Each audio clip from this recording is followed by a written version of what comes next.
जय हिंद। आप सबका स्वागत है आज एजुकेशन सेंटर के प्लेटफॉर्म पे। हम लोग जो है साइंस के एमसीक्यूज को सॉल्व कर रहे हैं और ये इसी श्रृंखला में जो है एक और वीडियो है। हम लोग जो है 12 चैप्टर ऑलरेडी कंप्लीट कर चुके हैं। अगर आपने पीछे की वीडियो नहीं देखे हैं तो कृपया एक बार पीछे जाके जो है प्लेलिस्ट से उन सब वीडियो को देख ले ताकि आपकी एक बेसिक अंडरस्टैंडिंग बन सके इस टॉपिक के ऊपर। अभी प्रेजेंट टाइम में हम लोग जो है साउंड और वेव से रिलेटेड जो है एमसीक्यूज को सॉल्व कर रहे हैं। इसका एक पार्ट हो चुका है, अगर आपने उसको नहीं देखा है तो कृपया उसको जो है एक बार देख लें ताकि आपकी एक समझ बन सके।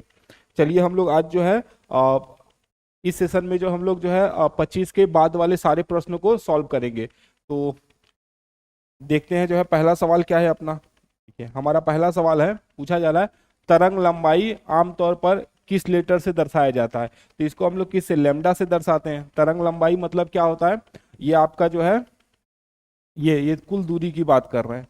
नहीं, एक जो है एक कंपन के दौरान कुल दूरी कितनी तय की गई, इसी को हम बोलते हैं लैम्डा। यही होता है आपका वेवलेंथ होता है, इसी को हम लोग जो है वेवलेंथ बोला जाता है। नहीं तो एक कंपन करने के दौरान जो है तरंग द्वारा चली गई दूरी, एक कंपन के दौरान तरंग द्वारा चली गई दूरी को ही हम लोग क्या कहेंगे, तरंग दैर्घ्य करेंगे। और इसको किससे दिखाएंगे हम लोग, लैम्डा से दिखाया जाता है। ठीक, लैम्डा से दिखाया जाता है। जबकि ये जो है अल्फा बीटा गामा आपका क्या होता है, जहां पे कोई रेडियो एक्टिव एलिमेंट होता है, जो रेडियो एक्टिव तत्व होते हैं, रेडियो एक्टिव एलिमेंट होते हैं, वो क्या करते हैं, वो अल्फा बीटा और गामा का जो है उत्सर्जन करते हैं। ठीक है, रेडियो एक्टिव एलिमेंट से अल्फा बीटा और गामा का उत्सर्जन होता है, जिसमें से अल्फा क्या होता है, अल्फा हमेशा याद रखिए पॉजिटिव होता है। आपका जो है बीटा क्या होता है, नेगेटिव होता है। ये क्या होता है, न्यूट्रल होता है। ठीक है, भारी सबसे कौन है, अल्फा सबसे भारी होता है। हमसे यहाँ पे क्या पूछा गया कि लंबाई को जो है, तरंग लंबाई को किस लेटर से दिखाते हैं, तो ग्रीक लेटर है, उसको क्या बोलते हैं, उस लेटर को हम लोग बोलते हैं लैम्डा। उसको लैम्डा से दिखाया जाता है। ठीक, ये आधी दूरी है तो इसको लैम्डा बाई 2, ये आधी दूरी है तो इसको लैम्डा बाई 2 कहेंगे, पूरा दूरी हो जाएगा आपका लैम्डा हो जाएगा। तो इसको ऐसे सॉल्व किया जाएगा। चलिए अगला प्रश्न देखिए, बोला जा रहा है अपस्रव या इंफ्रासोनिक तरंगों की आवृत्ति क्या होगी। तो हम लोग को बहुत पता है कि जो है 3 तरह का होगा। एक को हम बोलेंगे अपना जो है इंफ्रासोनिक, ये आपका जो है इंफ्रासोनिक। इंफ्रासोनिक अपस्रव जो होगा, तो इंफ्रासोनिक जो होती है, इनकी जो आवृत्ति होती है 20 हर्ट्ज से कम होती है, 20 हर्ट्ज से कम होती है इंफ्रासोनिक। एक होता है आपका जो है ऑडिबल होता है, ऑडिबल जो होता है ये 20 हर्ट्ज से जो है 20,000 हर्ट्ज होता है, 20,000 हर्ट्ज, 20,000 हर्ट्ज तक होता है। एक होता है आपका अल्ट्रासोनिक, अल्ट्रासोनिक, अल्ट्रासोनिक जो होता है वो होता है 20,000 से अधिक, 20,000 से अधिक होता है। इसकी ऊर्जा भी अधिक होती है, आवृत्ति भी अधिक होती है। ठीक है, इसको जो है आपका जो है कुत्ता बिल्ली वगैरह जो है, ये सब चमगादड़ वगैरह इसको सुन सकते हैं अल्ट्रासोनिक को। इंफ्रासोनिक को जो है आपका हाथी है, ब्लू व्हेल है, गैंडा है, ये सब इसको सुन सकते हैं। ठीक, हम केवल ऑडियोबल को सुन सकते हैं। तो इंफ्रासोनिक का रेंज क्या हो जाएगा, तो 20 हर्ट्ज से कम हो जाएगा। कितना हो जाएगा, 20 हर्ट्ज से कम, 20 हर्ट्ज से कम हो जाएगा। ठीक है, कम है, 20 हर्ट्ज से कम होती है। और इसको कौन सुन सकता है, इंफ्रासोनिक को सुनेगा कौन, तो इसको जो है हाथी सुन सकती है। ठीक है, इसको जो है आपका ब्लू व्हेल, दरियाई घोड़ा, दरियाई घोड़ा, ठीक है, ये सब इसको आसानी से जो है सुन सकते हैं। हम लोग इसको सुन नहीं पाएंगे। चलिए अगला देखिए, अगला प्रश्न क्या पूछा जा रहा है। अगला प्रश्न पूछा जा रहा है निम्नलिखित में से कौन सा कथन ध्वनि तरंगों और प्रकाश तरंगों के बारे में सही है। ठीक है, सही पूछ रहा है, ध्वनि और प्रकाश तरंगों के बारे में। दोनों अनुप्रस्थ तरंगे नहीं। प्रकाश क्या होता है, ध्वनि याद रखिएगा, ध्वनि जो है अनुदैर्घ्य होती है, ध्वनि जो है अनुदैर्घ्य है, जबकि प्रकाश क्या है, अनुप्रस्थ है, अनुप्रस्थ होती है। ठीक है, दोनों अनुदैर्घ्य नहीं, दोनों अनुदैर्घ्य नहीं होती है, दोनों अनुदैर्घ्य नहीं होती है, दोनों अनुदैर्घ्य नहीं है। ध्वनि अनुप्रस्थ तरंग होती है, नहीं, ध्वनि अनुदैर्घ्य होती है, प्रकाश अनुदैर्घ्य नहीं, गलत। क्या होगा, ध्वनि जो है अनुदैर्घ्य तरंग होती है, एकदम सही। प्रकाश जो है अनुप्रस्थ तरंग होती है, एकदम सही। ये हो गया अपना। तो आप जो है ध्वनि और जो है आपका जो है कंपन और तरंग गति, कंपन और तरंग गति के आधार पे जो है हम ध्वनि को आपका जो है तरंग को दो भागों में बांटा जा सकता है। अगर कंपन और तरंग गति, कंपन और तरंग गति क्या हो, माध्यम के कणों का कंपन और तरंग गति एक दूसरे के अगर लंबवत हो गए तो अनुप्रस्थ हो गया, और अगर माध्यम के कण और तरंग गति एक दूसरे के समानांतर हो गए तो क्या होगा, अनुदैर्ध्य हो जाएगा। तो इसमें क्या होता है, इसमें जो है जो कंपन होता है, कंपन व तरंग गति, तरंग गति क्या होते हैं, एक दूसरे के समानांतर, जबकि यहां पे क्या होता है, अनुप्रस्थ वाले में क्या होगा, आपका जो कंपन होता है, कंपन व तरंग गति, कंपन व तरंग गति एक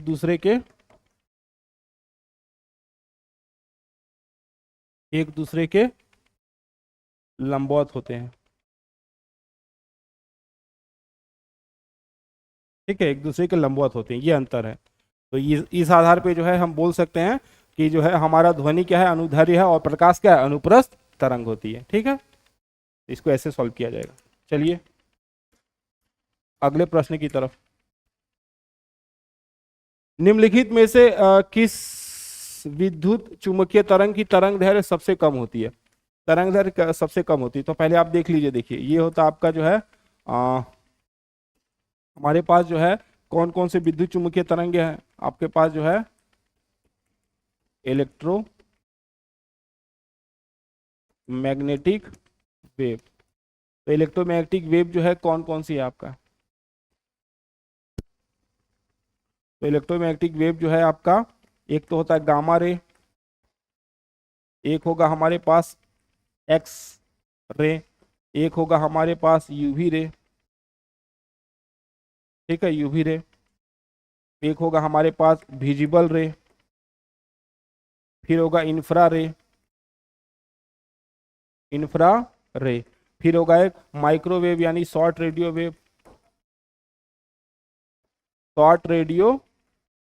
वेव, और एक होता आपका जो है लॉन्ग रेडियो वेव, ये हमारे पास होती है। अब देखिए यहाँ पे क्या होता है, आप जैसे इधर की तरफ आएंगे तो क्या होगा, इधर की तरफ जैसे बढ़ेंगे तो इधर एनर्जी बढ़ जाता है, आवृत्ति भी क्या होती है, आवृत्ति बढ़ जाती है, लेकिन तरंग दैर्घ्य क्या होता है, कम जाएगा।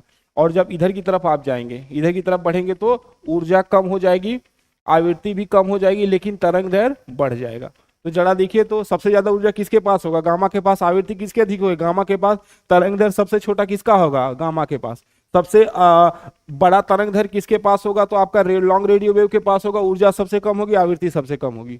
तो हमसे यहाँ पे क्या पूछा गया, किसकी जो है तरंग दैर्घ्य, किसकी तरंग दैर्घ्य जो सबसे कम होगी। तरंग दैर्घ्य किसकी कम होगी, जिसकी आवृत्ति अधिक होती है। हमेशा याद रखिएगा, आवृत्ति और तरंग दैर्घ्य एक दूसरे के व्युत्क्रमानुपाती होती है। जो आवृत्ति होती है और तरंग दैर्घ्य होता है, एक दूसरे के व्युत्क्रमानुपाती होते हैं लोग।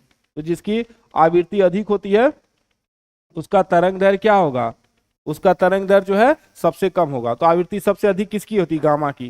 क्योंकि गामा की जो है आवृत्ति सबसे अधिक होती है, इसलिए गामा की तरंग दैर्घ्य सबसे कम होगी। तो विद्युत चुंबकीय तरंगों में गामा की तरंग दैर्घ्य सबसे कम होती है। क्योंकि इसकी आवृत्ति सबसे अधिक होती है, इसलिए जो है इसका तरंग दैर्घ्य जो है सबसे कम हो जाएगा। ठीक है, इसलिए जो है सबसे कम हो जाएगा इसका। चलिए, ये सबसे कम होगा। अगला देखिए, सूर्य द्वारा उत्सर्जित हानिकारक विकिरण है। सूर्य द्वारा क्या, अल्ट्रावायलेट। ठीक है, पराबैंगनी विकिरण जो होता है, अल्ट्रावायलेट जो है पराबैंगनी, आपका जो है यूवी रे होता है। यूवी रे आपका जो है यूवी रे होता है, ये सूर्य द्वारा निकलने वाला जो है इलेक्ट्रोमैग्नेटिक वेव है, जो कि हानिकारक होता है। यूवी रे से जो क्या होता है, इसी से जो है आपको जो है स्किन कैंसर वगैरह हो सकता है। नहीं, इसी से आपको जो है स्किन वाली जो है बीमारी हो सकती है। इसी के कारण जो है आपको जो है स्किन से रिलेटेड जो है डिजीज हो जाएंगी। तो स्किन से रिलेटेड डिजीज ये सब जो है आपका जो है इससे बीमारी हो जाएगी आपको जो है। जितना भी स्किन प्रॉब्लम इसी से आता है आपको जो है, स्किन प्रॉब्लम जो है बहुत सारा इससे आएगा। स्किन से संबंधित जो है आपकी बीमारियां जो है इसी कारण हो सकती हैं यूवी रे से। यूवी रे से हमको कौन बचाता है, तो ओजोन लेयर बताता है, O3। ठीक है, O3 जो हमारा जो ओजोन लेयर होता है ये हमको प्रोटेक्ट करता है, यही जो है प्रोटेक्शन देता है, provide protection. From harmful UV ray, from harmful UV ray, ठीक है। पराबैंगनी किरणों जो है यही जो है उसको हानिकारक जो पराबैंगनी किरणें होता है उसे कौन बताता है? O3, ओजोन लेयर हमको बचाता है। तो ये सबसे खतरनाक हमारे लिए यूवी रे ही होता है, ठीक है। ये सबसे खतरनाक होता है हमारे लिए। सूर्य द्वारा उत्सर्जित हानिकारक विकिरण है, तो इसमें जो है ऐसे तो ये सब का सब हानिकारक है, इसमें जो है सबके सब हानिकारक है, लेकिन हमको जो सबसे ज्यादा नुकसान पहुंचाएगा कौन होगा? वो आपका यूवी रे हो जाएगा। यूवी रे जो है सबसे ज्यादा नुकसान पहुंचाएगा हमको। शुक्र मनाइए कि वो क्या है आपका जो है रोक लेता है आपका ओजोन लेयर। यूवी रे का इस्तेमाल हम लोग जो है जाली दस्तावेज पता करने में भी पता करते हैं ना, नकली जो है नकली नोट पता कर सकते हैं आप, इसका नकली नोट या फिर जो है दस्तावेज वगैरह होता है, इससे पता किया जा सकता है। और यूवी रे का इस्तेमाल हम लोग जो है यूवी रे का इस्तेमाल जो है आप सेकैया वगैरह में साथ ही साथ जो है जीवाणु नाशक के रूप में भी जो आप इसको कर सकते हैं। दूध वगैरह पानी वगैरह को जो है पानी वगैरह को खास कर को पानी वगैरह को जो है जीवाणु रहित बनाने के लिए यूवी रे का इस्तेमाल किया जा सकता है। यही हमारे विटामिन डी भी बनाने में मदद करता है। निम्नलिखित में से कौन सा निम्नलिखित में से जो है कौन सा किसी ध्वनि तरंग के प्रति इकाई समय में किए गए दोलनों की संख्या होती है? तो प्रति इकाई समय में किए गए दोलनों की संख्या, प्रति इकाई समय में जो है दोलनों की संख्या क्या हो जाएगी? तो दोलनों की संख्या ही को हम लोग क्या बोलते हैं? आवृत्ति बोलते हैं, ठीक है। निम्नलिखित में से कौन सी किसी ध्वनि तरंग के प्रति इकाई समय में किए गए दोलनों की संख्या होती है? तो इसको आवृत्ति बोलते हैं। नहीं, आवृत्ति जो है आपका जो है एन, ये समानुपाते होता है व्युत्क्रमानुपाते 1/t, टी इक्वल टू क्या है? जहाँ पे समय है, ये समय है दोलन में लगने वाला समय, ठीक है। तो जो है 1 सेकेंड के अंदर कितना आप दोलन कर रहे हैं यही बताएगा आपकी आवृत्ति को, ये आवृत्ति को बताता है। तरंग दर जो है तरंग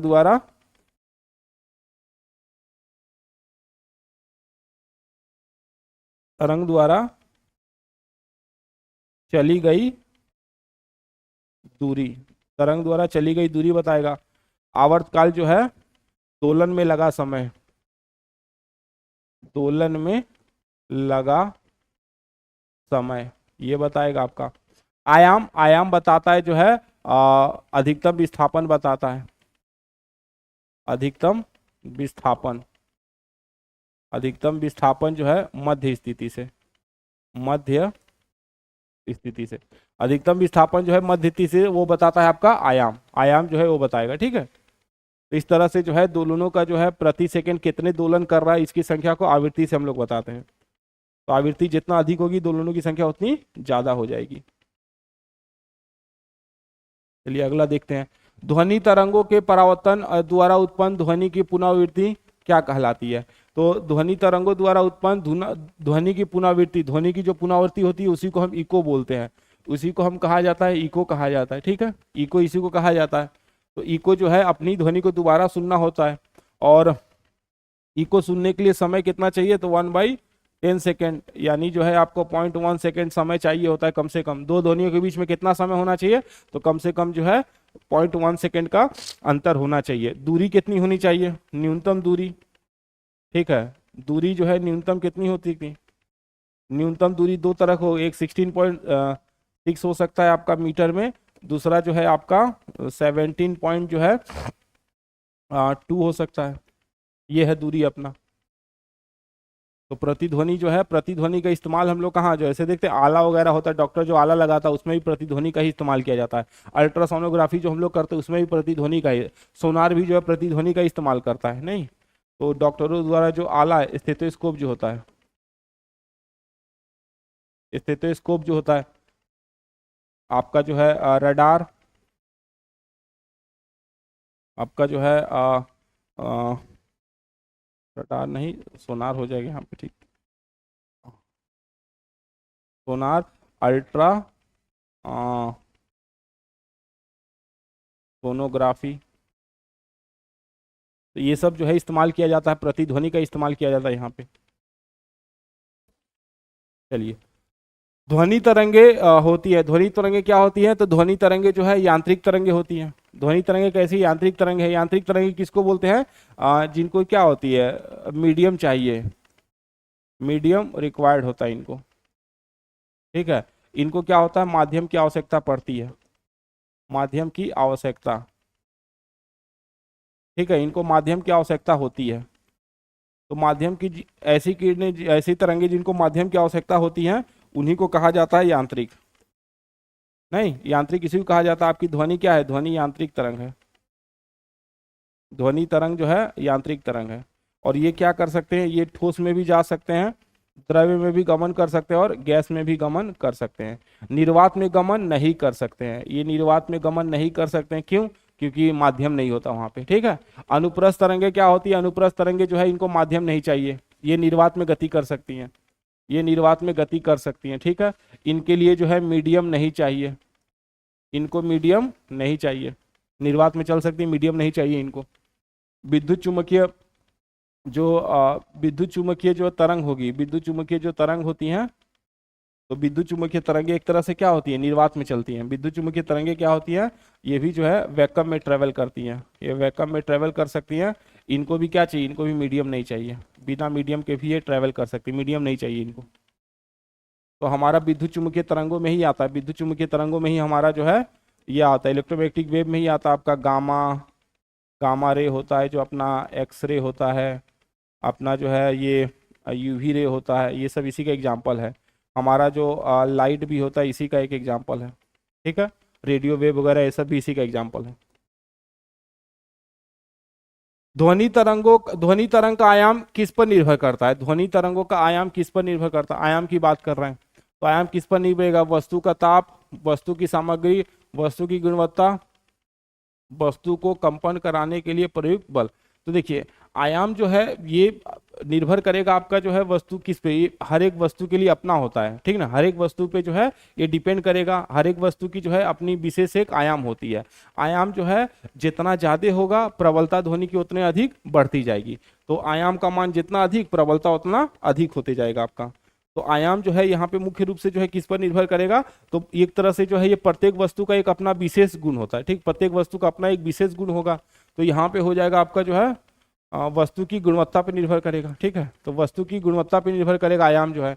और आयाम जो है आपकी जो ध्वनि की जो है प्रबलता, ध्वनि की प्रबलता जो है आयाम के स्क्वायर होता है। ठीक है, तो आयाम जितना अधिक होगा, आयाम क्या होता है, मध्य स्थिति से अधिकतम विस्थापन को बोलते हैं, मध्य स्थिति से अधिकतम विस्थापन को, मध्य स्थिति से जो है कणों का अधिकतम विस्थापन या तरंग का अधिकतम विस्थापन जो होगा उसी को हम आयाम बोलेंगे। प्रबलता जो है आयाम के स्क्वायर के जो है समानुपाती होती है, और ये प्रत्येक वस्तु का एक विशेष गुण होता है। ठीक, तो वस्तु की गुणवत्ता पे जो है आयाम निर्भर करेगा।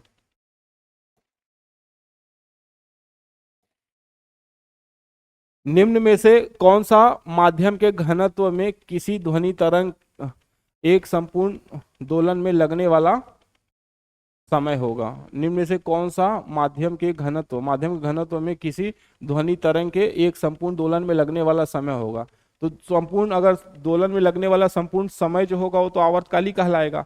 जो एक दोलन होता है, एक दोलन में जो समय लगता है उसी को हम लोग क्या करते हैं, उसी को टाइम पीरियड बोलते हैं, आवर्तकाल बोलते हैं। और जो दोलनों की संख्या होती है उसको हम लोग क्या करते हैं, आवृत्ति बोलते हैं। और एक दोलन करने के समय, एक दोलन करने के दौरान जो है तरंग द्वारा चली गई दूरी को हम लोग क्या कहेंगे, तरंग दैर्घ्य करते हैं, चली गई दूरी को तरंग दैर्घ्य करते हैं। तो हमसे यहाँ पूछा जा रहा है कि संपूर्ण दोलन में लगने वाला समय, वो तो टाइम पीरियड ही होता है ना, वो आपका जो है टाइम पीरियड ही होता है, टाइम पीरियड होता है ये अपना। ठीक है, time period equal to number of frequency, कितनी बार आप दोलन कर रहे हैं, ये हो गया आपका नंबर ऑफ जो है दोलन हो जाएगा यहाँ पे, या वाइस वर्सा कर लीजिए। तरंग द्वारा क्या होता है कि ये जो है तरंग द्वारा चली गई दूरी होती है,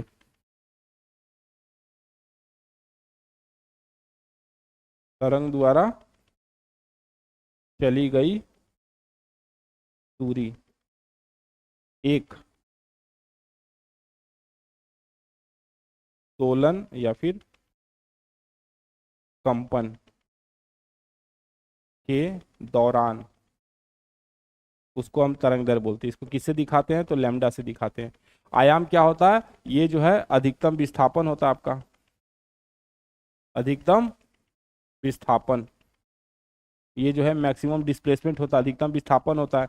कहाँ से, मध्य स्थिति से, ये मध्य स्थिति से जो है अधिकतम विस्थापन होता है। आवृत्ति जो है चक्करों की संख्या होती है, प्रति सेकंड जो है चक्करों की संख्या, प्रति सेकंड दोलनों की संख्या, एक सेकंड में कितना बार जो है दोलन हो रहा है, दोलन हो रहा है, उसी को हम आवृत्ति बोलते हैं।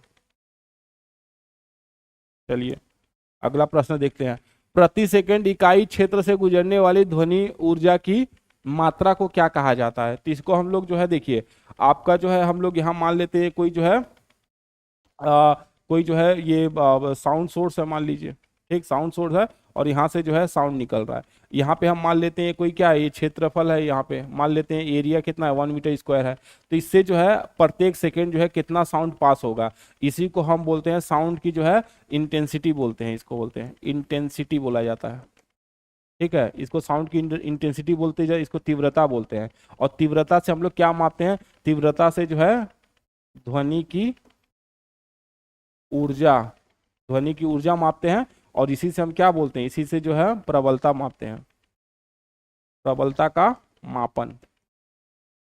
ठीक है, प्रबलता का मापन, चूंकि प्रबलता एक क्या होता है, देखिए प्रबलता जो होता है लाउडनेस होता है और व्यक्ति विशेष होता है। व्यक्ति विशेष मतलब एक ही ध्वनि किसी को बहुत तेज सुनाई दे सकती है और एक किसी को बहुत कम लगता है। आप घरों में टीवी चलाएंगे तो टीवी का साउंड आपके घर वालों को बहुत ज्यादा लग रहा होगा, जबकि आपको सही लग रहा होगा। डीजे का साउंड किसी को बहुत ज्यादा लग रहा होगा, किसी को नॉर्मली लग रहा होगा कि चलो ठीक है। तो इस तरह से देखा जाए तो प्रबलता जो होती है व्यक्ति विशेष पर निर्भर करता है, वो जो है क्या होता है सब्जेक्टिव होता है। लेकिन जो इंटेंसिटी होता है वो सबके लिए बराबर होगा, क्योंकि इंटेंसिटी क्या है, ऊर्जा का माप है। तो हम जो ध्वनि प्रोड्यूस करते हैं, हम लोग जो साउंड प्रोड्यूस कर रहे हैं, इसमें क्या होता है, एनर्जी वेस्ट होता है, एनर्जी जो है लगातार निकलते रहता है। तो जितना डेसिबल आप जितनी बातें करेंगे उतना एनर्जी आपका खर्च होते जाएगा। ठीक है, तो इंटेंसिटी को हम लोग किस में मापते हैं, इंटेंसिटी को मापते हैं माइक्रो वाट मीटर स्क्वायर। ठीक है, माइक्रो वाट मीटर स्क्वायर। और प्रबलता को किस में मापते हैं, प्रबलता को डेसिबल में मापते हैं। प्रबलता को, लाउडनेस को जो है डेसिबल में मापा जाता है। ठीक है, उसको डेसिबल में मापते हैं हम लोग। तो यहाँ पे क्या हो जाएगा, तीव्रता हो जाएगा, आपका जो है तीव्रता हो जाएगा। ध्वनि की ऊर्जा किससे मापते हैं, तो तीव्रता से मापते हैं, तीव्रता तीव्रता तीव्रता से मापते हैं। और यही जो है लाउडनेस भी होता है और यही आयाम पर निर्भर करता है। पिच जो है, पिच किस पे निर्भर करता है, तो पिच जो है आवृत्ति पे निर्भर करता है, पिच आवृत्ति पर निर्भर करता है आपका। चलिए अगला सवाल देखते हैं। ध्वनि में संचरण कर सकती है, ध्वनि किस में संचरण कर सकती है, तो आपका जो है ध्वनि जो होती है, ध्वनि क्या है, तो ध्वनि एक तरह का जो है यांत्रिक है, यांत्रिक तरंग है। यांत्रिक तरंग लेकिन कौन सा, दो तरह के हो, कौन सा, तो ये अनुदैर्ध्य है, ये जो है अनुदैर्ध्य तरंग है। और अनुदैर्ध्य तरंग किस में जा सकती हैं, ठोस, द्रव्य और गैस, तीनों में ट्रेवल कर सकती हैं, ये तीनों में जा सकती हैं। देखिए तो जो है ये जो है गैस में भी जाएंगी, ठोस में भी जाएंगी, केवल द्रव्य पदार्थ सब में जाएंगी, सब हो जाएगा, सभी भी का सब हो जाएगा यहाँ पे, सब सब सब में जाएगा। ठोस, द्रव्य, गैस सब में ट्रेवल कर सकती है, सब में जाएगी, ठोस, द्रव्य, गैस तीनों में ट्रेवल कर सकती है। तो ये जो है सब में ट्रेवल कर सकती है। नीचे एक अभिकथन और एक कारण दिया गया है। अभिकथन जब, ठीक, अभिकथन और कारण दिया गया। अभिकथन क्या है, जब वेग स्थिर और तरंग दर आधी रखी जाती है तो आवृत्ति दुगनी हो जाती है, आवृत्ति और तरंग दर। तो आवृत्ति और तरंग दर के बीच में क्या संबंध है, आवृत्ति और जो है तरंग दर लैम्डा, ये होता अपना। ठीक, अब क्या पूछा गया आपसे, आपसे पूछा गया है कि जब वेग और तरंग दैर्घ्य आधी रखी जाती है, आधी रखी जाती है तो आवृत्ति दुगनी हो जाती है। तो यहाँ पे क्या है, ये दूसरा हमारा जो है वेग और क्या होता है, तो वेग इक्वल टू होता है आपका जो है एन लैम्डा, जहाँ पे क्या होता है आवृत्ति और लैम्डा का गुणनफल होता है। आवृत्ति और जो है लैम्डा मतलब आवृत्ति और तरंग दैर्घ्य, आवृत्ति और तरंग दैर्घ्य का गुणनफल क्या कहलाता है, वेग कहलाता है आपका। तो हमसे क्या पूछा गया, जब वेग स्थिर रहे, वेग स्थिर रहे तरंग दैर्घ्य आधी हो जाए, तरंग दैर्घ्य आधी हो जाती है तो आवृत्ति दुगनी हो जाती है। तो तरंग दैर्घ्य को आधी कर दीजिए जरा, तो तरंग दैर्घ्य क्या हो गया हमारा, तरंग दैर्घ्य जो है λ/2, तरंग दैर्घ्य आधी हो गया। तो जब तरंग दैर्घ्य आधा हो जाएगा, तो तरंग दैर्घ्य यहाँ पे जब आधा हो जाएगा तो क्या हो जाएगा आपका, यहाँ से इसका वैल्यू रखेंगे आपको, तो यहाँ से जो है आप देखेंगे यहाँ पे, या तो आप ऐसे भी देख सकते हैं, ये हो गया आप तरंग दैर्घ्य आपका आधा हो गया। आधा होने का मतलब क्या होगा कि यहाँ पे लिखेंगे 1/2, ये ऊपर चला जाएगा तो यहाँ पे क्या होगा, n समानुपातिक 2 होगा, मतलब आवृत्ति दोगुनी हो जाएगी। आप यहाँ से भी निकाल सकते थे, यहाँ पे क्या होता है n इक्वल टू क्या हो जाता है आपका, n इक्वल टू हो जाता है आपका v/2, लेमडा, लेमडा कितना है 1/2, भी वही है, भी बराबर ही है। लेमडा के जगह पे क्या रखते हैं हम लोग 1/2, ये सॉल्व होके क्या होता है, ये हो जाता आपका 2b। तो पहले की अपेक्षा आवृत्ति क्या हो जाती, दुगनी हो जाती। तो यहाँ से भी होता है आवृत्ति क्या होती है, जब वेग स्थिर होता है, वेग स्थिर और तरंग दैर्घ्य आधी रखी जाए, तरंग दैर्घ्य आधी रखी जाए तो आवृत्ति दुगनी हो जाएगी, सही है, आवृत्ति दुगनी हो जाएगी। तरंग दैर्घ्य को आधा करेंगे आवृत्ति दुगनी हो जाएगी। कारण वेग इक्वल टू क्या होता है, आवृत्ति और तरंग होता है। वेग बराबर क्या होता है, आवृत्ति गुने तरंग दैर्घ्य होता है, सही है। तो अभिकथन भी सही है और उसका कारण भी सही है, दोनों व्याख्या कर रहे हैं, सही है। तो अभिकथन और कारण दोनों सही है। कारण अभिकथन की व्याख्या नहीं करता, गलत कर रहा है। अभिकथन और कारण दोनों सही है, लेकिन कारण अभिकथन की व्याख्या उचित करता है, एकदम सही। यहाँ व्याख्या कर रहे हैं ना, सही तो है, क्योंकि वेग बराबर क्या होता है, आवृत्ति गुने तरंग दैर्घ्य होता है, क्योंकि दोनों क्या होते हैं, दोनों व्याख्या कर रहे हैं, इसी कारण तो है। आप तरंग दैर्घ्य को आधा करेंगे तो आपका जो है आवृत्ति दुगनी हो जाएगी, तरंग दैर्घ्य आधा होगा, आवृत्ति दुगनी हो जाएगी। निम्न में से क्या तरंग की विशेषता नहीं है, तो तरंग की विशेषता क्या नहीं है, तरंग दैर्घ्य, आवृत्ति और आयाम। तो तरंग की विशेषता में तो क्या होती है कि तरंग की विशेषताओं में आपको क्या है कि आपका जो है तारत्व होता है, गुणवत्ता होता है, तारत्व है, गुणवत्ता है, तीव्रता प्रबलता है, ये सब है। तो ये किसी न किसी चीज पर तो निर्भर करती है, ये सब जो है किसी न किसी चीज पर निर्भर करती हैं। तो जो किसी जो है आपका ध्वनि की जो विशेषताएं हैं, जो ध्वनि के जो है मेन जो है खासियत है, लक्षण है, वो आपका तरंग दैर्घ्य है, आयाम है, इन सब पर जो है क्या होती है, वो निर्भर करती है। वो सब जो है इन सब पर जो है निर्भर करेंगी। आयाम निर्भर जो है, आयाम आपका जो है तरंग दैर्घ्य, आवृत्ति, इन सब पर जो है सबका सब जो है निर्भर करेंगी वो।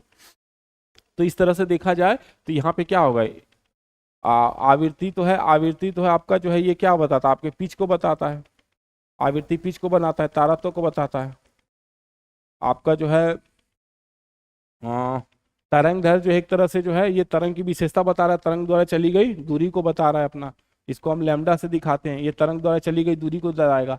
आयाम जो है, आयाम हमारा किसको बताएगा, तो आयाम जो है ध्वनि की जो है प्रबलता, ध्वनि की प्रबलता को बताएगा। तो यहाँ से देखा जाए तो ध्वनि तरंग की विशेषता क्या नहीं होगी, माध्यम विशेषता नहीं होगी, बाकी सब विशेषता है, तरंग है, आवृत्ति है, आयाम है। तरंग क्या है, कंपन के दौरान चली गई दूरी, तरंग द्वारा चली गई दूरी। आवृत्ति दोलनों की संख्या, प्रति सेकंड दोलनों की संख्या। आयाम अधिकतम विस्थापन, मध्य स्थिति अधिकतम विस्थापन। और माध्यम, माध्यम नहीं, तरंग के लिए माध्यम किसी में जरूरी है, किसी में नहीं है। अब विद्युत चुम्बकीय तरंगों के लिए माध्यम नहीं चाहिए, जबकि यांत्रिक के लिए माध्यम चाहिए। यदि एक तरंग वेव की आवृत्ति फ्रीक्वेंसी बढ़ती है तो इसकी तरंग दैर्घ्य क्या होगी। तो देखिए हम लोग को पता है जो आवृत्ति होती है, आवृत्ति और तरंग दैर्घ्य एक दूसरे के क्या होते हैं, व्युत्क्रमानुपाती होते हैं। आवृत्ति और तरंग दैर्घ्य एक दूसरे के व्युत्क्रमानुपाती होती हैं आपके। तो आवृत्ति और तरंग दैर्घ्य एक दूसरे के व्युत्क्रमानुपाती होती हैं। तो यहाँ पे क्या बोल रहा है, जाहिर सी बात है आवृत्ति बढ़ेगी तो तरंग दैर्घ्य कम हो जाएगा, तब नहीं, तो आवृत्ति आप बढ़ाइए, आवृत्ति बढ़ाएंगे तरंग दैर्घ्य कम हो जाएगा। अगर आप आवृत्ति को कम कर देते तो तरंग दैर्घ्य बढ़ जाता। तो यहाँ पे क्या हो रहा है, आवृत्ति बढ़ती है तो तरंग दैर्घ्य कम हो जाएगा, तरंग दैर्घ्य क्या होगा, घट जाएगा, तरंग दैर्घ्य कम हो जाएगा। आवृत्ति बढ़ाएंगे तो तरंग दैर्घ्य कम हो जाएगा। आवृत्ति क्या होती है, प्रति सेकंड दोलनों की संख्या, एक सेकंड में कितनी बार दोलन किया गया है, चक्रों की संख्या बोली जाएगी, ठीक है। और आपका तरंग दैर्घ्य क्या होता है, एक दोलन के दौरान तरंग द्वारा चली गई दूरी, एक तरंग एक दोलन के दौरान तरंग द्वारा चली गई दूरी, ये दूसरे के क्या होते हैं, व्युत्क्रमानुपाती होते हैं। पूछा जा रहा है निम्नलिखित का मिलान करना है आपको, तो निम्नलिखित का आपको इसमें जो है मिलान करना है। अब निम्नलिखित का मिलान इसमें कैसे करना है, आपको एक का दूसरे के साथ मिलान करना है इसमें, देखिए तो इसमें आपको कुछ दे दिया गया है, आपको उसका मिलान करना है। तो जैसे जो है रेडियो तरंगे हैं, तो रेडियो तरंगों का इस्तेमाल हम लोग कहाँ करेंगे, रेडियो तरंगों का इस्तेमाल, तो रेडियो तरंगों का इस्तेमाल हम लोग कर सकते हैं जो है, ये जो है सेलुलर फोन में करेंगे रेडियो तरंगों का इस्तेमाल, ठीक है। सूक्ष्म तरंगे हैं, सूक्ष्म तरंगों का इस्तेमाल कहाँ किया जाए, सूक्ष्म तरंगों का इस्तेमाल जो हम लोग कर सकते हैं जो है आपका रडार वगैरह में, जहाज वगैरह के जो है नेविगेशन में कर सकते हैं। चलिए, औरत किरणें जो है आपका जो है ये जितने भी घरेलू रिमोट कंट्रोल होते हैं उनके इस्तेमाल में किया जाता है, तो ये इधर आ जाएगा। बचा क्या हमारे पास, गामा किरणें, गामा किरणों का इस्तेमाल हम लोग जो है कैंसर के कोशिकाओं को नष्ट करने के, गामा थेरेपी होता है ना, तो उसमें रेडियोथेरेपी जो होता है, रेडियोथेरेपी में हम गामा किरणों का इस्तेमाल करते हैं, तो कैंसर कोशिकाओं को नष्ट करने के लिए इसका इस्तेमाल करेंगे हम लोग। तो इस तरह से देखा जाए तो आपका पी किसके साथ जाएगा, 3 के साथ जाएगा, पी बराबर 3। फिर जो है आपका क्यू बराबर हो जाएगा 2, क्यू बराबर 2, और आर आर जो है 1 के साथ गया, एस जो है 4 के साथ, ये हो गया। तो यहाँ पे ऑप्शन सी हो जाएगा आपका, ऑप्शन सी हो जाएगा। तो रेडियो तरंगे किसके साथ जाएंगे, सेलुलर फोन में। सूक्ष्म तरंगों का हम लोग विमान में भी, रडार वगैरह में इस्तेमाल करेंगे, ठीक है, इसमें जो है रडार वगैरह का इस्तेमाल करेंगे। औरत किरणों का हम लोग इंफ्रारेड का वो ये इलेक्ट्रॉनिक जो रिमोट्स होते हैं उनमें इस्तेमाल करेंगे। और गामा किरणों का रेडियोथेरेपी में इस्तेमाल करते हैं हम लोग, कैंसर के उपचार में, जो कोशिकाओं को नष्ट करने में इस्तेमाल करेंगे। चलिए अगला, अनुदैर्ध्य तरंगों में कण संचरण की दिशा क्या होती है, तो समानांतर होती है, पैरेलल होगी, क्या होगी, समानांतर होगी, ठीक है। अनुदैर्ध्य तरंग में जो है कंपन और तरंग की दिशा क्या होती है, एक दूसरे के समानांतर होती है, हमेशा एक दूसरे के समानांतर होती है, हमेशा समानांतर होती है। जैसे आपका ध्वनि है, ध्वनि तरंग क्या है, तो ध्वनि तरंग अनुदैर्ध्य है। लंबवत किस में होता है, अनुप्रस्थ में होता है, अनुप्रस्थ में होता है लंबवत। जैसे प्रकाश, प्रकाश तरंग क्या है, प्रकाश एक तरह का, प्रकाश जो है, प्रकाश तरंग जो है अनुप्रस्थ होता है, लंबवत होता है अपना, ठीक है। ध्वनि क्या है अपना, अनुदैर्ध्य है, क्योंकि वो समानांतर ट्रेवल करती है कंपन के। किसी अनुदैर्ध्य तरंग में लगातार दो संपीड़न, लगातार दो लगातार विरलन प्रक्रियाओं के बीच की दूरी को क्या कहते हैं। तो देखिए यहाँ पे क्या बोल रहा है, दो लगातार संपीड़न हो या दो लगातार जो है आपका, दो लगातार संपीड़न या दो लगातार आपका जो है विरलन हो, तो इसको हम जो है तरंगदैर्ध्य बोलते हैं। तरंगदैर्ध्य उसी तरह से होता है जैसे कि आपका वेब, आपका जो है जो तरंग में बनता है, दो शीर्ष के बीच की दूरी या दो गर्त के बीच की दूरी आपका तरंगदैर्ध्य कहलाता है। तो दो शीर्षों या दो आपका जो है दो शीर्षों या फिर दो आपका जो है गर्त, उसके बीच की दूरी को हम लोग क्या बोलते हैं, उसके बीच की दूरी को हम लोग तरंगदैर्ध्य बोलते हैं। यहाँ भी उसी तरह से है, संपीड़न और विरलन। जैसे हमारा क्या होता है, जैसे ये होता है आपका जो है, मान लीजिए कोई स्प्रिंग है, ये संपीड़न है, फिर यहाँ पे क्या है, विरलन है, फिर यहाँ पे क्या होगा, संपीड़न हो जाएगा, और फिर यहाँ पे क्या होगा, विरलन होगा। ये पूछ रहा है कि जो है ये, इसको बोलते हैं हम लोग जो है संपीड़न, ये हो गया आपका विरलन, फिर हो गया आपका संपीड़न, फिर हो गया आपका विरलन। तो ये बोल रहा है कि दो संपीड़न, ये देखिए दो संपीड़न, इसके बीच की दूरी क्या होगी, इसको लैम्डा ही से बोलेंगे, इसको तरंगदैर्ध्य बोलेंगे, इसको ये तरंगदैर्ध्य है, ठीक है। विरलन, दो विरलन के बीच की दूरी है विरलन, ये भी क्या होगा, ये भी तरंगदैर्ध्य हो जाएगा आपका। तो दो संपीड़न या दो विरलन बोल लीजिए, जैसे यहाँ पे वेव फॉर्म में होता है, ये देखिए, ये इसको हम बोलते हैं जो ये आपका पीक होता है, ये पीक होता है, ये आपका जो है पीक होता है, जिसको हम बोलते हैं स्ट्रिंग। और ये होता है आपका गर्थ होता है, गर्थ, ट्राउट। तो या तो दो पीक के बीच की दूरी हो जाए, दो पीक वाले को लैम्डा बोलेंगे, या दो तो गर्थ को लैम्डा बोलेंगे। तो इसी तरह से क्या होता है यहाँ पे भी होता है या तो संपीड़न या तो विरलन, ठीक है। संपीड़न विरलन, तो क्या होगा, संपीड़न और संपीड़न या तो विरलन और विरलन के बीच की दूरी को क्या कहेगा, तरंगदैर्ध्य कहा जाएगा, तरंगदैर्ध्य कहा जाएगा, ठीक। चलते हैं अगले प्रश्न की तरफ। अलग अलग प्रतिध्वनियों को सुनने के लिए, ध्वनि के स्रोत से अवरोध की न्यूनतम दूरी कितनी होनी चाहिए, दूरी कितनी होनी चाहिए। तो दूरी जो है अवरोध को सुनने के लिए, आपके पास दूरी, मान लीजिए कोई अवरोध है, यहाँ से हम जो है साउंड प्रोड्यूस कर रहे हैं, तो यहाँ जाएगा, फिर टकरा के वापिस आएगा, डी डिस्टेंस ये हो गया। तो हमको यहाँ पे डिस्टेंस निकालना होता है, तो क्या करते हैं, आपका जो है डिस्टेंस 2D होता है, और हम लोग को बताया कि जो है दूरी बराबर क्या होता है, दूरी बराबर होता है आपका जो है स्पीड इनटू टाइम होता है। टाइम कितना चाहिए, कम से कम हमारे पास जो टाइम होता है, टी का वैल्यू हम लोग लेते हैं वो 0.1 सेकेंड लेते हैं, या तो लेंगे 1/10 सेकेंड होता है। कान में अगर कोई ध्वनि कितना समय तक रहेगा, 1/10 सेकेंड तक रहेगा तभी सुन पाएंगे। तो speed into time, 2D equal to speed into time होता है। अब स्पीड आपके ऊपर, आप स्पीड कितना ले रहे हैं, ठीक है। अगर आप ध्वनि की स्पीड जो है 344 ले रहे हैं, तो 344 गुने 1/10, यहाँ पे 2 आ जाएगा, डी बराबर ठीक है, तो डी यहाँ पे 2 आ जाएगा, ये देखिए। तो इसको सॉल्व करेंगे तो ये आ जाएगा आपका जो है 17.2 मीटर आ जाएगा, अगर आप 344 लिए तो। अगर आप 332 लिए होते तो, अगर आप 332 लेते, मान लीजिए आप 332 लेते, तो यहाँ पे जो दूरी आ जाती है आपकी, वो आती है आपकी जो है 16.6 आती। ठीक है, तो यहाँ पे जो है हमारा क्या लिया गया है, यहाँ पे जो है आंसर को देखने पे क्या लग रहा है कि 17.2 ये होगा, 17.2 हो जाएगा, क्योंकि ध्वनि की चाल कितना ली रही है, 344 लिया जा रहा है, 20 डिग्री सेल्सियस पे ली जा रही है। तो 20 डिग्री सेल्सियस पे जो है ध्वनि की चाल को लिया गया है, इसलिए 344 लिया गया है, तो बट्टे 2 करेंगे उसको, तो यहाँ पे क्या आ जाएगा हमारा 17.2 आ जाएगा, 17.2 आ जाएगा। ठीक है, तो इसको ऐसे करके लिखा जाता है। जैसे हम लोग को पता है, देखिए 1 डिग्री सेल्सियस पे क्या होता है, 1 डिग्री सेल्सियस पे ध्वनि की चाल कितनी होती है, ध्वनि की चाल में वृद्धि 61 मीटर पर सेकंड होती है 1 डिग्री पे। तो 20 डिग्री पे कितना हो जाएगा, तो 20 गुने 0.61, ये हो जाएगा आपका जो है 6 दूनी 12, लगभग लगभग 12 आ जाता है आपका। ठीक है, 12, तो 332 में से 12 को जोड़ेंगे तो 344 हो जाएगा। तो इस तरह से जो है 344 लिया जाता है 20 डिग्री सेल्सियस पे। तो 20 डिग्री सेल्सियस पे ध्वनि की चाल 344 के आसपास होती है। तो यहाँ पे जो है जो दूरी निकाला गया है वो तापमान कितना रखा गया है, 20 डिग्री, इसलिए जो है यहाँ पे कितना होगा न्यूनतम दूरी, 17.2 मीटर हो जाएगा। प्रतिध्वनि सुनने के लिए कम से कम इतना दूरी का होना जरूरी है। अगला चलिए, विरलीकरण होता है जहाँ हवा का दाब होता है।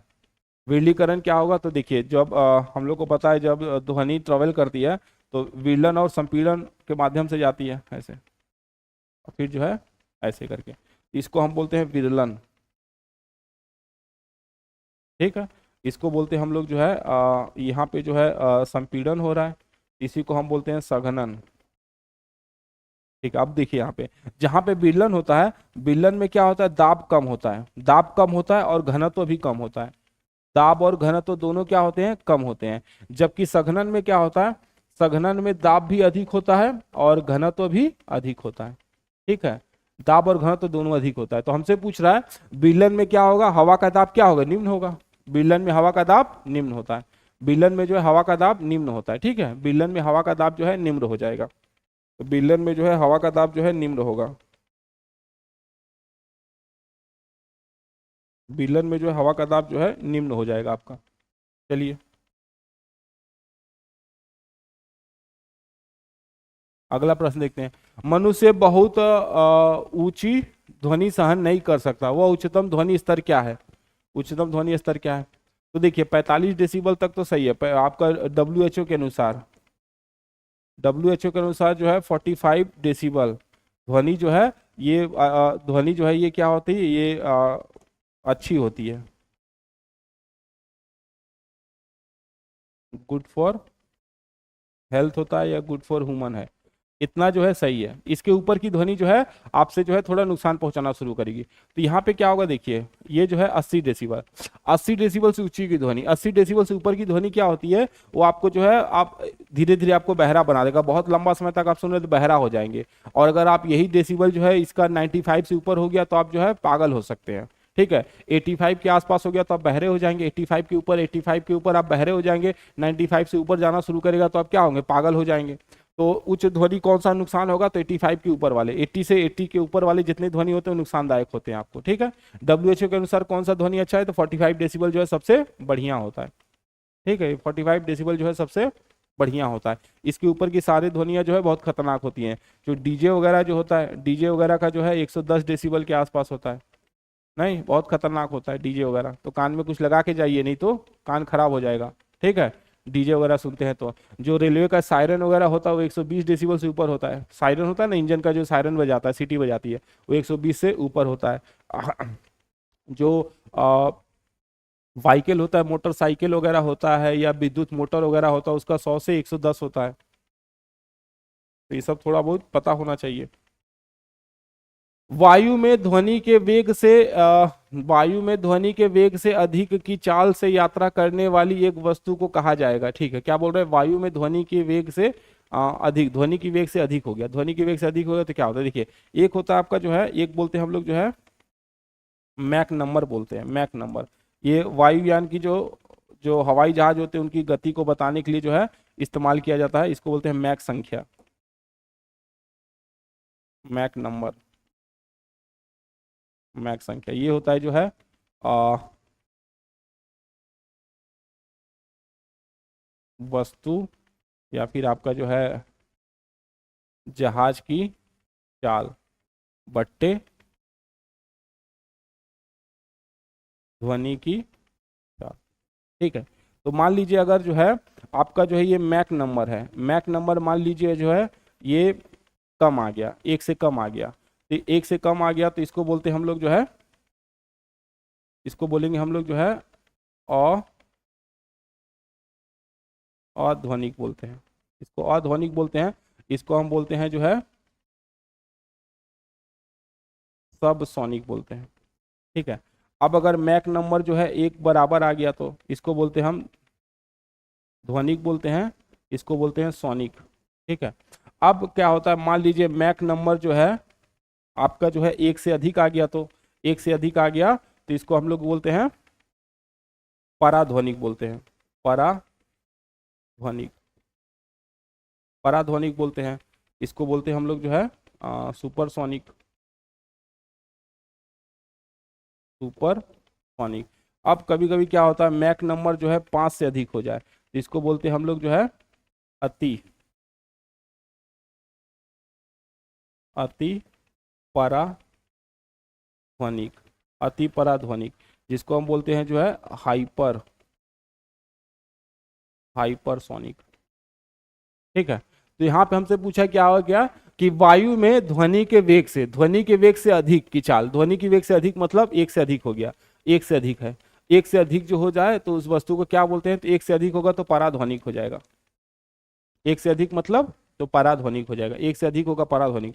5 से अधिक होता तो क्या होता, ये जो है ये जो है ये वाला जो है एक से अधिक, ये क्या है 5 से अधिक होता है, 5 से अधिक, ध्वनि की चाल से कितना 5 से अधिक हो जाता। तो पराश्रव किसको बोलते हैं, तो पराश्रव जो है जिसकी आवृत्ति क्या हो 20,000 हर्ट्ज, 20,000 हर्ट्ज से अधिक हो जाए, 20,000 हर्ट्ज से अधिक। अपस्रव किसको बोलते हैं, जिसकी आवृत्ति क्या हो 20 हर्ट्ज से कम हो जाए, 20 हर्ट्ज से कम हो, उसको बोलते हैं हम लोग। तो इस तरह से देखा जाए तो जो हवाई जहाज होता है, मिसाइल वगैरह होता है, उसको हम लोग मैक नंबर से काउंट करते हैं। तो अगली बार जब कोई बोले मैक नंबर 2 है 3 है, अगर कोई बोल रहा है मैक नंबर 2 है, इसका मतलब जो उस वायुयान की जो चाल है वो, या वस्तु की जो चाल है वो ध्वनि की चाल से दुगनी है, ध्वनि की चाल की दुगनी। अगर मैक नंबर 2 है तो दुगना, मैक नंबर 1 है तो बराबर है। चलिए अगला प्रश्न देखिए, 25 डिग्री सेल्सियस पर विभिन्न माध्यमों में ध्वनि की चाल है, 25 डिग्री सेल्सियस ध्वनि का चाल दिया गया है, बोला जा रहा है कौन सा कथन सही है। समुद्री जल में ध्वनि की चाल 531 किलोमीटर है, यहाँ पे किलोमीटर नहीं होता, ये होता है 1531 मीटर पर सेकेंड होता है, किलोमीटर गलत है, यहाँ गलत हो जाएगा। जल आसूत में ध्वनि की चाल 1400 किलोमीटर है, फिर किलोमीटर आ गया, ये भी गलत हो जाएगा, ये भी क्या है गलत है आपका, किलोमीटर नहीं होता है 98 मीटर पर सेकेंड होता है। ठीक है, तो ये दोनों गलत हो जाएगा, किलोमीटर नहीं मीटर होना चाहिए। तो यहाँ पे क्या होगा, यहाँ पे जो है ना ही ए और ना ही बी, दोनों गलत है, यहाँ पे दोनों के दोनों गलत हो जाएंगे, क्योंकि यहाँ पे क्या किलोमीटर दे दिया गया ना, किलोमीटर नहीं होता मीटर पर सेकेंड होता है, किलोमीटर नहीं मीटर पर सेकेंड होगा। चाल दोनों का सही दिया है लेकिन बस मात्रा गलत दिया, किलोमीटर नहीं होना चाहिए मीटर होना चाहिए था, तो ये गलत हो जाएगा अपना, दोनों का दोनों गलत हो जाएगा। 25 डिग्री सेल्सियस पर जो है विभिन्न माध्यमों में ध्वनि की चाल के बारे में निम्नलिखित कथन है। जल, समुद्री जल में ध्वनि की चाल जो है, समुद्री जल में ध्वनि की चाल जो है ये है 1531 मीटर पर सेकंड, सही है। दूसरा जो है हवा में ध्वनि की चाल 346 किलोमीटर पर सेकंड दे दिया, किलोमीटर नहीं होता, 346 देता तो अपना मीटर पर सेकंड देता। ठीक है, जबकि होता कितना है 300, आपका जो है लगभग लगभग 47 के आसपास होता है, ये 25 डिग्री पे 347 मीटर पर सेकंड के आसपास होता है। ठीक है, तो इस तरह से यहाँ पे किलोमीटर दे दिया इसलिए गलत हो जाएगा। तो यहाँ पे क्या होगा, आपका ए सही है, केवल ए सत्य होगा, केवल ए सही होगा, बी गलत हो जाएगा। बी क्या है, गलत हो जाएगा, आपका बी जो है गलत हो जाएगा, बी गलत है, ए सही है। किलोमीटर नहीं, यहाँ पे मीटर होना चाहिए था और 46 के 47 होना चाहिए था। कि आवृत्ति मनुष्य के लिए श्रव्य नहीं है, श्रव्य नहीं है, श्रव्य जिसको हम सुन नहीं सकते, किसको हम सुन नहीं सकते, तो जो है पराश्रव्य जो होता है, पराश्रव्य ध्वनि को हम सुन नहीं सकते। पराश्रव्य ध्वनि मतलब 20,000, जो 20,000 हर्ट्ज से अधिक हो जाए, 20,000 हर्ट्ज से अधिक हो जाएगा उसको हम सुन नहीं पाएंगे। तो कौन सा हम लोग नहीं सुन पाएंगे? तो यहाँ पे देखिए तो कि आवृत्ति मनुष्य के लिए श्रव्य नहीं, 20,000 से अधिक होना चाहिए, 20,000 से अधिक होना चाहिए, तो ये हो जाएगा अपना। हम लोग मनुष्य क्या होता है, ऑडिबल रेंज क्या होता है हमारा? ऑडिबल जो होता है हमारा कौन सा होता है, जो श्रव्य ध्वनि होता है, श्रव्य कितना रेंज है? तो 20 हर्टज से लेके जो है 20,000 हर्टज है, 20,000 हर्टज, इसको हम सुन सकते हैं। तो 20 से 20,000 तो सुन सकते हैं, 20,000 के ऊपर वाला नहीं सुन पाएंगे। 20,000 के ऊपर कौन है? 22,000। तो 22,000 ध्वनि हमको सुनाई नहीं देगा, 22,000 ध्वनि हमको सुनाई नहीं देगा, ठीक, कानून खराब हो जाएगा हमारे, सुन नहीं पाएंगे हम लोग।